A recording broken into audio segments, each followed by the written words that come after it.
Yo, what up, pod racers? Are you like me where you sunburn easily? Have narrow shoulders you want to hide from the world? Weirdly small nips? Great news, we have a solution. Original tabletop shirt designs. Reading Rainbow, Dungeon Club, a dungeon in a dragon. Find these and more over at patreon.com/Goblins Growlers Shirt Club at the $25 tier.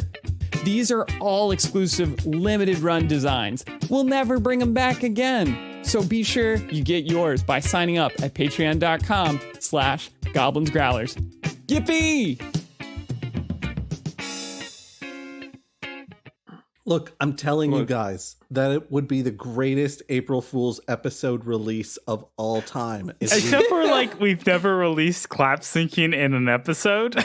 So, yeah, nobody... The only people who would get it are other podcasters who listen to us. Nah, I mean, people understand what's going on. Also, we've done clap syncing for last year's live stream, and we're going to have to do it again for this year's live stream. So, so we should do an April 1st live stream where we just clap sync the whole time. This is Quid Pro Roll, a fantasy live play adventure where a party of unlikely heroes embark on a quest to bring dragons back to their world.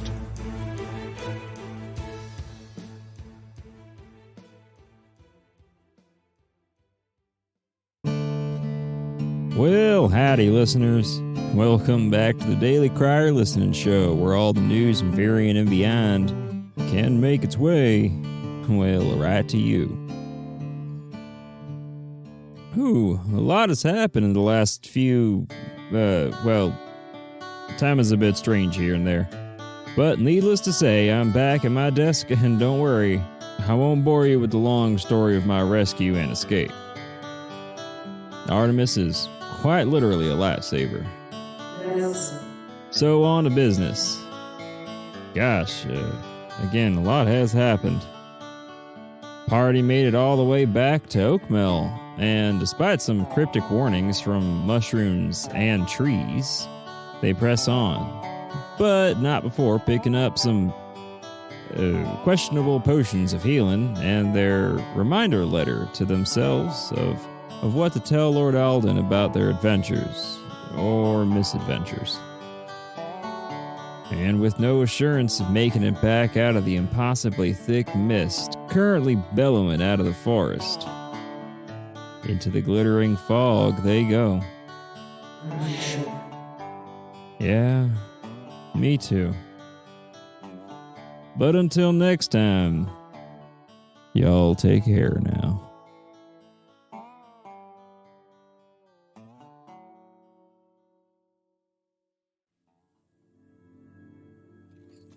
You all take your first steps into the woods past Oakmill.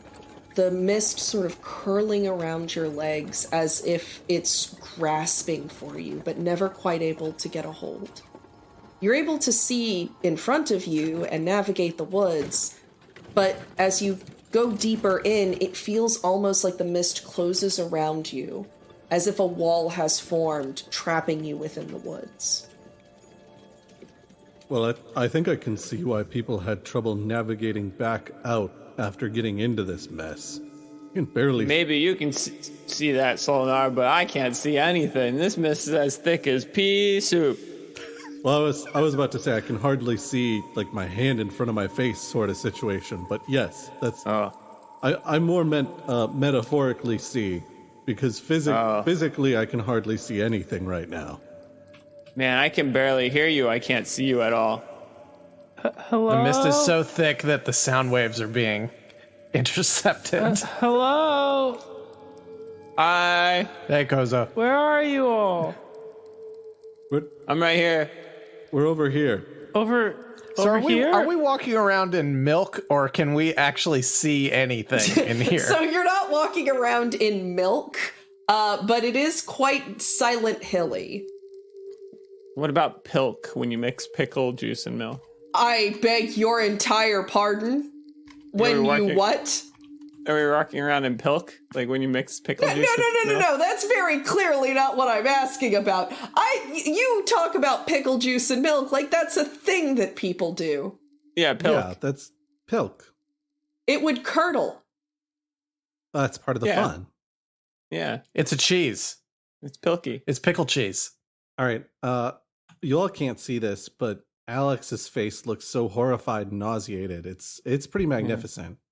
She looks like she just chugged some Pilk. It looked very gopher-like. Also, I tasted sour milk for the first time in my whole life. Don't recommend. 0 out of 10. Yeah, you want to have the sweet milk. Yeah, it's a bad time. Yeah, it's If you're gonna have the sour got milk, through 30 years, never had to deal with it. Yeah, we need to move on or Pyramid Head's going to find us. Can we see a path? Can we see anything? Or are we just stumble bumming around in here? You're stumbling a little bit, but keep in mind, you do have Alita with you who has lived here her whole life. And generally seems to be leading you guys, not like speedily, because she's very clearly also having difficulty seeing, but she's leading you with a confidence that makes you think you're probably not getting lost. All right, time to follow the leader. Oh, Elliot, God. are we getting lost?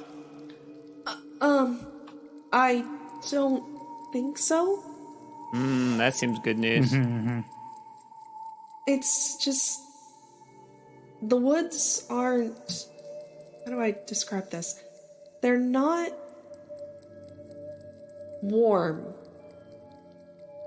Like a human. Well, like the way they're kind of talking and the way things kind of are in here. They're talking to you? I mean, kind of, not like they used to. What are they? What do they feel like they're saying? Nothing relevant. Some of these trees I've had growing, like I've been around them since I was a child, and it's like they don't know me.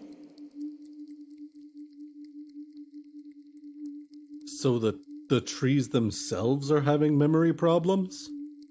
I don't know what it is. It's just they're talking like strangers. And again, I want to be very clear. I'm not hearing voices. It just there's a Koza, you talk to mushrooms. You know what it's like. Do I see any mushrooms around?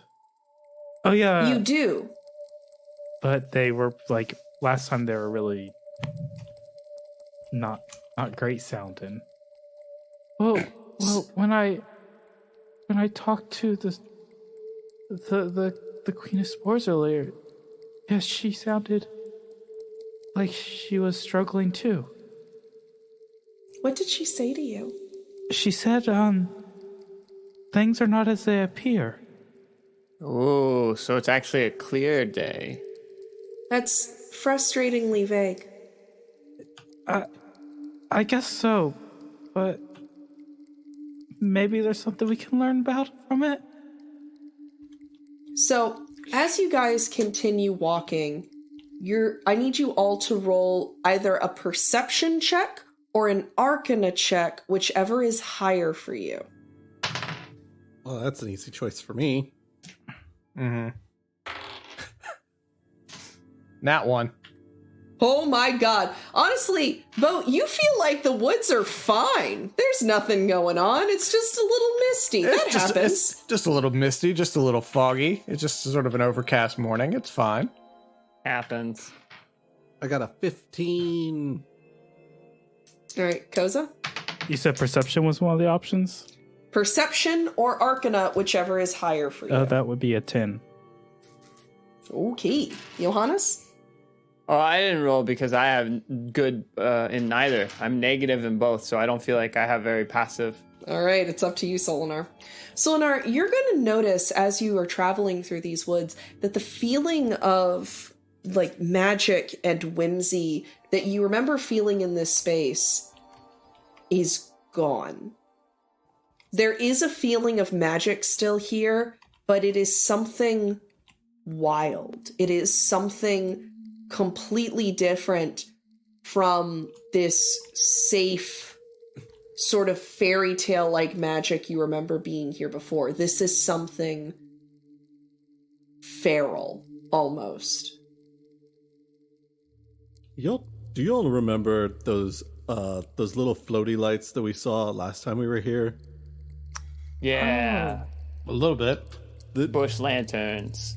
I don't know if this is like a gut thing or if this is I'm more in touch with magic thing, but it sort of feels like the little magic floating lights creatures have been eaten by the woods. Like, that's kind of the general theme I'm feeling here.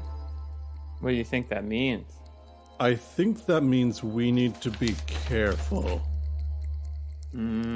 Because whatever's out here is not a friend. I mean, honestly, the sooner we can get to the glade, the better, because I'm presuming that the barrier for the glade has kept everything else pretty safe. Is that a reasonable presumption? Or is it a hopeful one? Lord Alden's kept the glade safe for a very, very long time. I can't imagine that it's the same as this. But have you ever seen this before? I don't even know what this is. I think we need to act as though everything's on the table here. If strange, unseen things are happening, we need to be very careful. What do you think this is, Bo? I have no idea what it is, but you've lived here for a long time, and you've never seen this before. We're stuck in this soup walking through here. Soup. Yeah, it's a shame Eek's not here. I just think we should be super careful. Make our way toward the glade, but we just got to be at the ready. All right. You're going to continue through the paths, winding around in such a way that you're pretty sure you've taken a couple wrong turns and then had to loop back around. You're stumbling around this mist for about 2 hours or so before, Solinar, you're going to notice that not too far away from you is this distant pair of crossed trees. Say, I think, I'm not 100%, but I think that's the X marks the spot trees. Right over there. What's that? Oh, one of the times we were here, as we were leaving, we noticed these 2 crossed trees, and we were like, oh, there's probably treasure underneath that, but we don't really have time to look at that right now. We'll have to come back and dig up that treasure. So I've got a note here that we need to come back and dig up. I feel like now is probably also not the time, but I don't know, it sort of feels like maybe never will be the right time, because we're in the middle of so much important stuff. I'm a little confused. Why did you think there was treasure there? Well, because X marks the spot.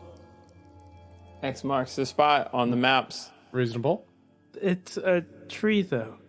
Like, the tree just grew that way. It's 2 trees that grew that way, indicating treasure. If I look around, do I see any other trees that could be conceivably in an X shape? You do not. These 2 trees have grown in a way that is very distinct. Well, I guess it actually is rather distinct. Wait, so I'm a little confused. Do you think it's important? Yeah, I think there's probably treasure buried in the path right there underneath those 2 trees. But I know for sure we passed under those trees on our way out of the glade. So going back under those trees should take us into the glade, right? Makes sense logically. Well, let's take it easy. We want to make sure we don't lose any wheels. So are you going to further investigate the space under the X tree? I think Solinar should be the one to go check it out. All right, I'm on it. And Solinar rides ahead a little bit. Midnight isn't really able to clippity-clop the way that one would expect. She is very sort of gingerly moving her hooves so that she doesn't twist her ankle on anything. Yeah, I figured... She's very much in the trees at this point. I figured we were at a trot at the highest. You get up to the crossed trees, and it is as you remembered it. There is the crossed trees and the soft earth beneath it. Does feel like if we just keep going back and forth and saying we'll someday come and check, we'll never really come back and check. Solinar pulls out, it's not really made for digging, but he pulls out his crowbar. Not his Bros Before Crows cacaw crowbar of lock strengthening. His regular crowbar. Important. And he tries to use it to do a little bit of light digging at the spot directly between the two cross trees.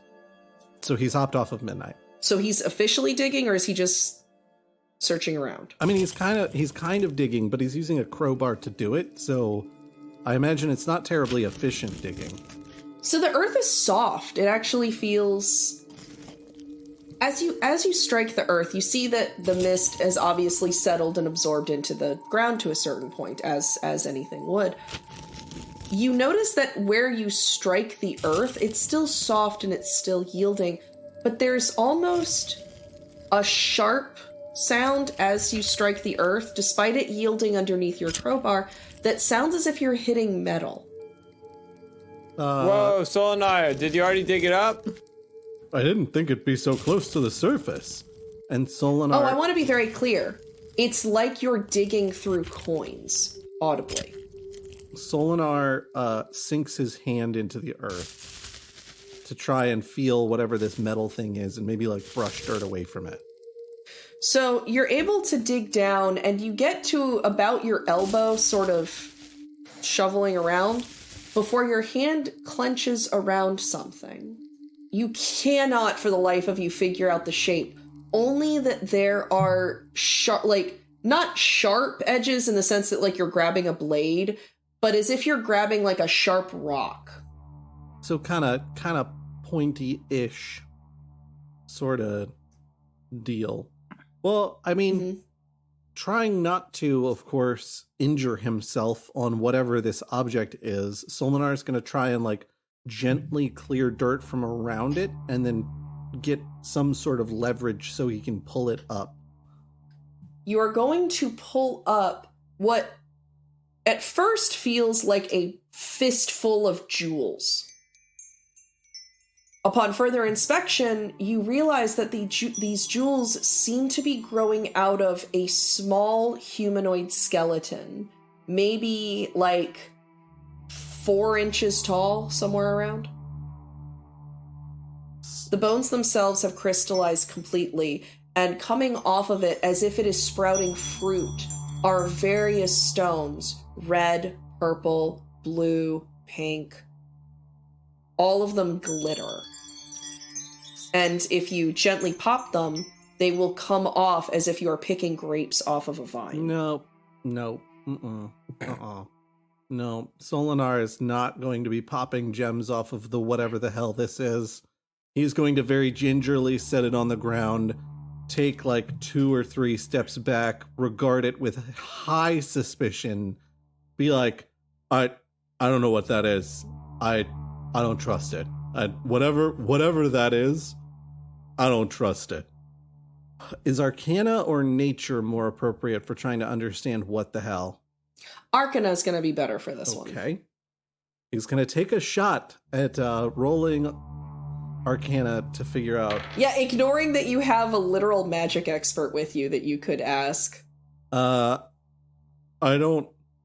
This is completely outside my realm of knowledge. Could somebody come look at this and maybe, hopefully, have a little bit better insight? Because I can't really make heads or tails of it.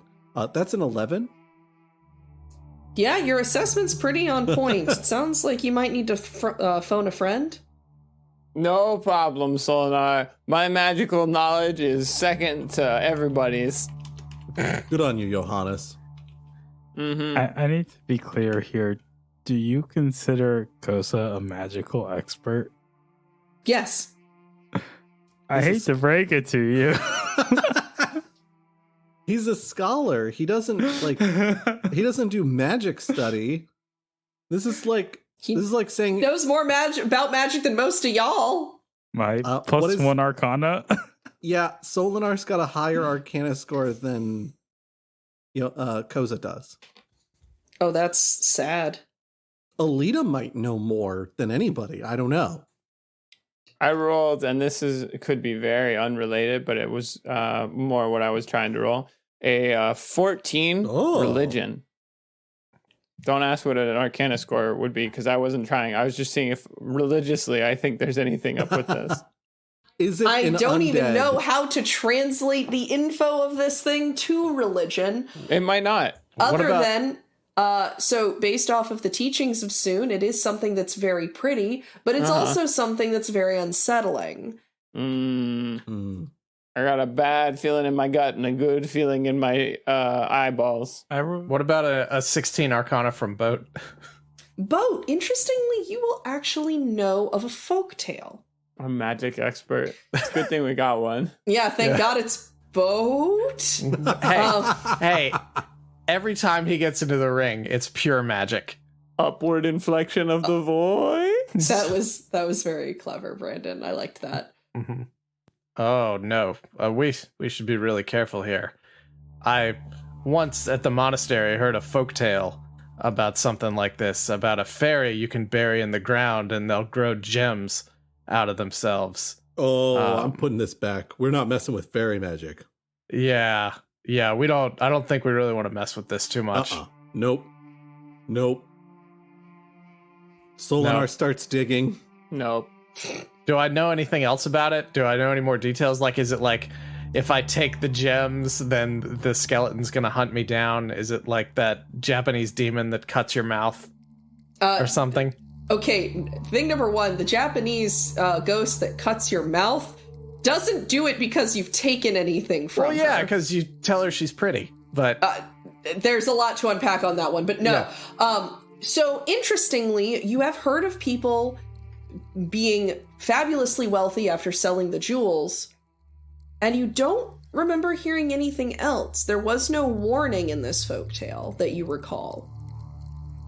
If I don't remember hearing anything else, so that's not... I heard about these people getting really wealthy from selling the gems, and then nothing was ever heard from them again. No, it's not a nothing was ever heard from them again. It's the end of the folktale. The story came after the person got fabulously wealthy. Okay. I love the folk tales where it's like, hey, pick the gems off the ominous skeleton hand. You're rich forever. Yeah. Rob the dead and take this back and benefit from it. So clearly this is a British folktale. You also remember, Boat, that it takes a very long time for these gems to form, and it is normally known as a test of patience. So it's somewhere just slightly faster than diamonds. Yeah, these things could be really rare. They could really fetch a really good price, but unless we're really willing to kind of roll the dice here on something happening to us, I'm a little bit nervous about this. Maybe if we'd stumbled upon this in a regular woods and not a milk soup woods, then I would be perfectly willing to take one of these, but there's just too much strange things going on here. Listen, all I know about fairies in general is that if you take things that belong to a fairy, or you get a favor from a fairy, like, then, you're minding your own business 3 years later, and you wake up in the morning, and there's an entire crowd of fairies, and they're like, we're here to eat your house. And you're like, no, you can't do that. I need this house. And they're like, sorry, but you took our thing 3 years ago. We're eating your house right now. And then they eat your house. And then you don't have a house. Because they ate it. That's so specific and weird. Yeah, that's what fairies are. They're specific and weird, Alita. It's true. Fairies are specific and weird. I'm gonna. How big is this again? It's like 4 inches. Oh, that's really small. What, do you think it was a whole human skeleton? I thought maybe it was like, I don't know, like 2 feet tall or something. 3 apples high. Not even. This is like an apple high, it sounds like. So it's like this big. It's like, a human hand. It's a big apple. The big apple. No, get New York out of here. I think best course of action is we put it back where we found it, and we never speak of this again. Did anybody move it? Of course I moved it. I had to. I was digging around in the ground. I felt something sharp. Oh, no. Oh, no, but we're not keeping anything. We didn't take anything. I'm putting it right back where I found it. You don't want to disturb the dead, man. No. Not especially not Fey dead. I know that, and I didn't mean to, and I'm really sorry that I did. I'm. If it makes you feel any better, I had this fairy tale that I read this one time where it was like this person disturbing the dead, and then they got wealthy and they lived happily ever after. Whoa. I mean, that's the kind of story I want to be a part of. You know, get fabulously wealthy and live happily ever after. Yeah. All right, let's go. Let's get out of here. But throw some dirt back on top of that thing and let's go. I'm not throwing anything on top of anything. I am gently placing this back in this hole that I've just finished digging, and I'm going to gently scoop dirt over it, and then I'm going to gently pat that dirt down, and I'm going to say that I hope that the rest of this creature is very peaceful and is full of life and, or no, not life, no, peace and rest. Peace and rest is what I hope it's full of. And I'm just gonna walk away. Solinar, we had one rule: don't wish life to the dead. I have to get rid of them if you do that. As Solinar, as you stand, you see a small rippling under the earth where you have planted, buried, whatever. Oh no. And very quickly, for what it is, but not gotta go fast Sonic speed, is going to grow a crystalline flower. The pistil of which seems to contain 2 drops, more or less. It's a very small amount of a deep red liquid. Is that a healing potion? Hold on. Solinar looks very closely at it. With a 2 plus anything doesn't really matter. I don't. So it's red in a vial that is coming out of a crystalline flower. Like literally, it looks like a Swarovski crystal flower. I don't know for sure, but I'm pretty sure that that's healing potion. And I think that this was all an elaborate test. And so putting the gem fairy back. But is this still taking something from a fae? Because I don't do that. That's not a thing. But the flower's separate from the body, because I buried the body way deeper than this. Solinar, you have crossed over into the territory of someone with a bulletin board, push pins, and a big red piece of string. Let's get going. I'm going to assume this is a gift, and if it comes with consequences later, I'm just going to have to deal with that. Because I'm really curious about this. And maybe it's something cool, I don't know. And so Solinar gingerly takes the red liquid Swarovski crystal vial thing. You're just taking the center vial, you're not taking the whole flower. Not taking the whole flower, just the vial. I really hope your house doesn't get Roll eaten. a dexterity check for me. Dang it. You're reaching into a pistol, of course you're going to get shot. But dumb tis. You said a dexterity save? Check. Oh, 6. So sleight of hand. Oh, sleight of hand? Are you sure about that? Yes. Okay, 14. Wow, that's Lord, low for alright. you. I rolled a 2. Good God. That's why I asked if you were sure. So you're going to grip the center pistol and pull, and you're going to feel for a moment the whole flower come with it. You're going to feel the pistol loosen just a teeny bit, and then the whole flower is going to come out of the ground. Oh. You're able to prevent accidentally crushing the vial. This was not what I was trying to do. You know what else it wasn't? A good idea. Maybe. I don't... Look, the rules are very specific. You can't take things from the Fae but you also can't refuse a gift, because if you refuse a gift, you're being rude. And I can't be rude, but I also can't steal. And so, like, there's this whole sequence and network of decisions you have to make, and I'm just trying my best. I guess I'll remove the bit from the flower very gently, and then I'll put the flower back, and it'll be fine. Everything will be fine. As you fiddle with it, you do see that the thing that seals the vial is being connected to the flower. If you want access to whatever that fluid is, you have to break it off. Gosh dang it. And there is no stopper. Fine. All right, fine. I will take the whole flower. Thank you very much for this gift. Thank you very much. And then he places it gingerly in his pack, wrapped up in the spare cloak that he has in there.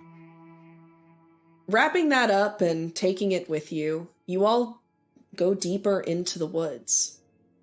You remember last time, that you could hear voices and giggling, and you could feel that you were approaching a place where the nymphs and fairies lived. We could feel the judgment of the alchemy dryad. You could feel the judgment of the alchemy dryad. But there is only silence. Even the sound of your footsteps sounds far away. Everything is muffled, like you're somewhere outside of space and time.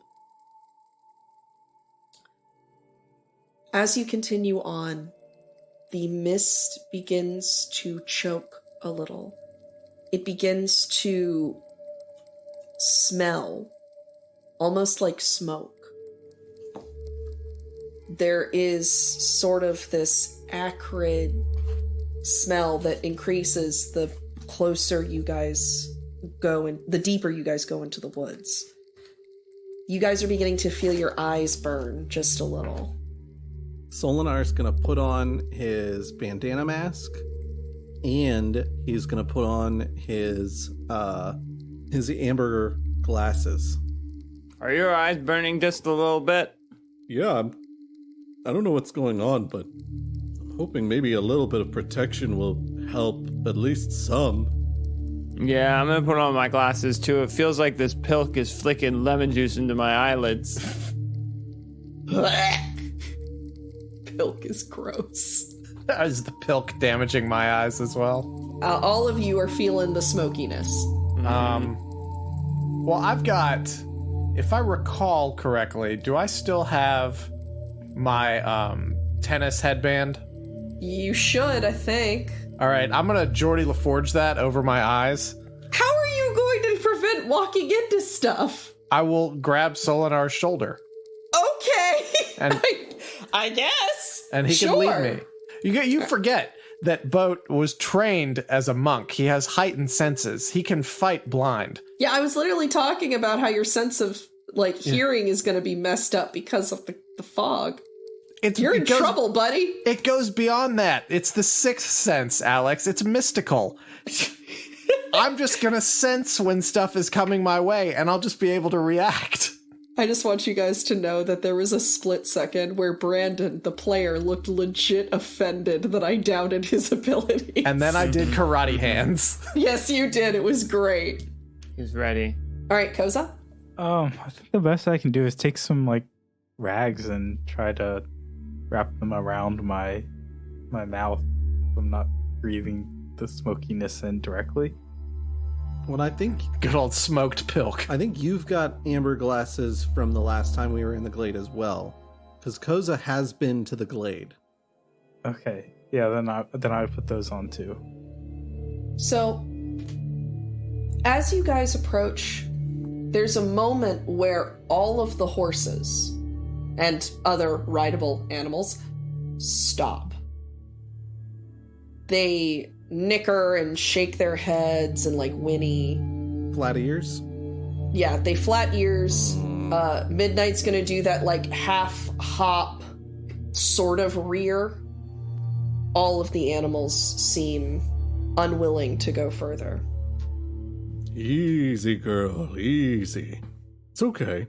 We're all right. Everything's gonna be just fine. Oh, hey, my first good roll of the evening. That's an 18 for animal handling. You're going to be able to calm her, but she's still not moving forward. No, that's fair. I was, just trying to reassure.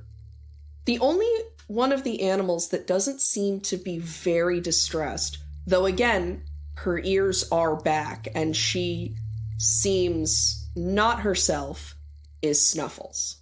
That's because Snuffles knows there's probably some prey up ahead. Yum, yum, yum. All right. Solinar, Do we want to tie up the horses? I don't know that I do want to tie up the horses, because I'd almost rather they be able to escape if something comes after them. Well, I The mean, horses are on the honor system. maybe they'll just wait here for us? You guys want to leave your various mascots to look over them? I mean, Yeah, they can hold on to the reins and everything. There'll be a separate bridal party that we'll leave here. Well done. Solinar doesn't have a mascot, and we haven't gotten to the glade yet, so we can't leave Cole with the cart like we usually do. You do too have a mascot. You have a magical talking sword. Yeah, Solinar's gonna leave Astrid with the stuff. It would be so handy though, because you can use the sword, stab it into the ground, and then use it as a post to tie up a horse. Yeah, that will in no way piss her off. Well, she can only talk inside that store, can't she? That you know of. She says that she could talk in anywhere that has a very high concentration of magical energy and power. Yo, I'm feeling a very high concentration of magical energy and power inside this pilk. I feel like that should tell me that I should do something, but I don't know what that is, so I'm just gonna keep on keeping on. All right, Midnight. Look after Barnaby. I think Barnaby's gonna need protecting. It seems like he'd be in danger in this situation. Specific, but okay. Yeah, we can just leave Snuffles in charge. Snuffles, you're the oldest, so you're in charge. And the most bloodthirsty. And the most bloodthirsty. I mean, she's still connected to the cart, which is probably not a great idea, but... Should we Keep the cart Should we- safe. If she needs to fight, she's gonna be handicapped. should we disconnect Horsey capped. Snuffles from the cart so that if Just in if case, they have to run, Yeah. like, they can? I'm untacking her now. All right. I'll help you with that. Gotta untack before the attack. You know what I'm saying, Snuff? Yeah. Koza? Bull, would you like to stay here or keep going? Bull doesn't actually seem to respond other than to look at you. And by look, I mean sort of tilt its little mushroom form up at you since it doesn't have eyes. Koza's gonna place Bull between the party and the animals and see which way Bull goes. Bull just looks at Koza. I'm gonna keep Bull with me. I'm a little worried about him. I think that's fair. Bull's probably only so much help if they need to run away anyway, and we don't want Bull to be trapped in the cart or trying desperately to ride a horse by themselves. It seems unfair. Probably best to keep Bull Bull on hand. trying to ride a horse is a very cute idea. Mm-hmm. Bull. All right. Is there anything you guys want to do before proceeding forward? Change. I think we're good. Solinar's going to change into his normal adventuring clothes and out of this goofy hat. Yeah, that's good. I think Boat will do the same thing, but I will leave my Geordie LaForge headband on. Yep. All right. You change back into your Alarian traveling clothes. Odd thing to do in the middle of the woods at a stop point like that, but okay. Well, the mist is so thick, it's not like the neighbors could see us or anything. That's probably fair. Everybody takes 4 steps away from the cart so that they can't be seen while they're changing. All right. You guys are going to continue forward until you see a very familiar space. You remember this as the threshold of the Glade of the Nymphs. It is unguarded entirely. Is there also no barrier? Whatever barriers that once protected this place are gone. Well, that's concerning. I guess we better get in there. We gotta see what's going on. Yeah, I agree. Yeah, let's go. Let's be quick about it. Okay, yeah. You walk past the barrier, or where the barrier once was, noting that at a couple of points you see what you think might be fragments of broken weapons and stains on the ground. As you walk into the glade proper, the ground itself is scorched and gouged. Broken weapons and torn armor are scattered around in just a chaotic flurry. Many of the trees that remain are burnt black. The smell of smoke is very strong here, and it appears that the mist, whatever is causing it, is somewhere deeper in the glade. Alita is going to look around at all this and book it completely towards the back end of the glade. The mist will swallow her. Oh no, not into the bilk! And Johanna starts running after Alita. Yeah, I think Solinar was going to kneel and check and see if he could recognize the style of armor, but unless he can do that quickly, then he is also going to end up sprinting off just behind Johannes to try and catch up with Alita. I'll let you roll to determine the armor. Okay. What would you like to roll for it? I feel like this would either be investigation or history, depending. Let's do investigation. That would make the most sense to me. Dirty 20? Dirty 20? All right. So some of the armor you're able to tell was made of wood and leaves and anything that you could naturally find in the forest. And some of it glints gold. Gold's not a common Alarian or Talarian armor color that Josh recalls. It is not. And I would assume that Solinar is also conscious of that. I would believe so, since you are conscious of that and you don't live in this world. Who the hell makes gold armor? Wait, Alita!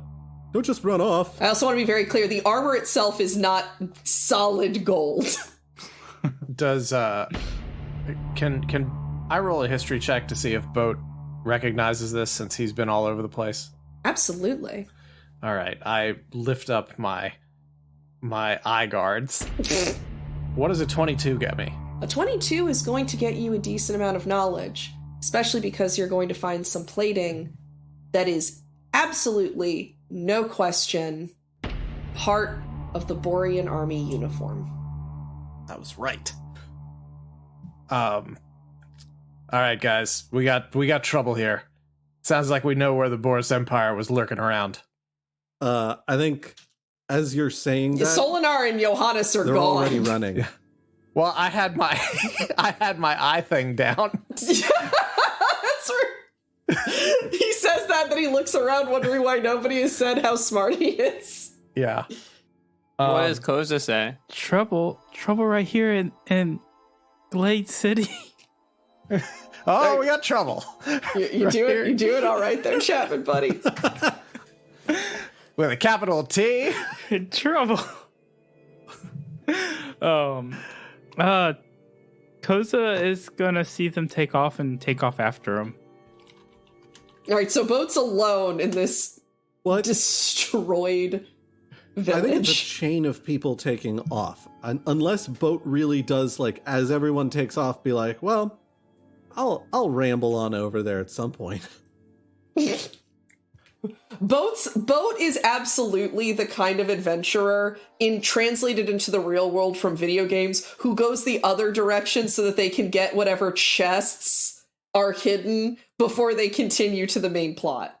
That is exactly how I play Skyrim. So yes. Yeah, can't imagine how I got that vibe. All right, so Boat, noticing that he stopped short of monologuing in front of nobody, takes off in that direction as well. As you guys, all three of you, Johannes closer than the rest, as you run through the fog, it sort of like speeds past you because it's getting thicker as you go. And a bit before you reach a point that you think you're almost there, you hear a wail. Just a blood-curdling, soul-shattering wail of despair. Solinar's drawing attention with the assumption that this is a banshee. As you run through, you're going to hit a point where the fog is going to clear just a little bit. And it's in the space that you remember Alden taking audience. And you see, all of you, as you arrive, two notable things. One is Alita, who is on her knees, despondent. And the other thing that you see is the body of Lord Alden. Long, long gone. The mist is the remains of his body dispersing. Whatever he was, whatever he is returning to the weave.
Quid Pro Roll is a co-production of Alpha Comics and Games with Goblins and Growlers.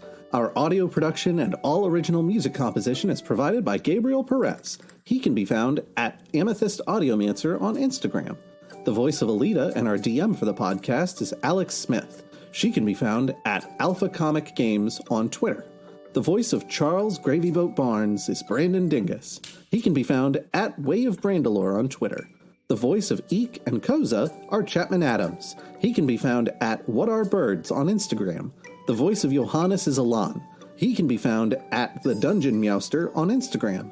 And finally, the voice of Solinar is me, Josh Maltby, and I can be found at BlackCloakDM on Twitter. Thanks so much for listening. Boof. Have you ever seen a dragon die? It's not a very good sight. It's not a very good sight.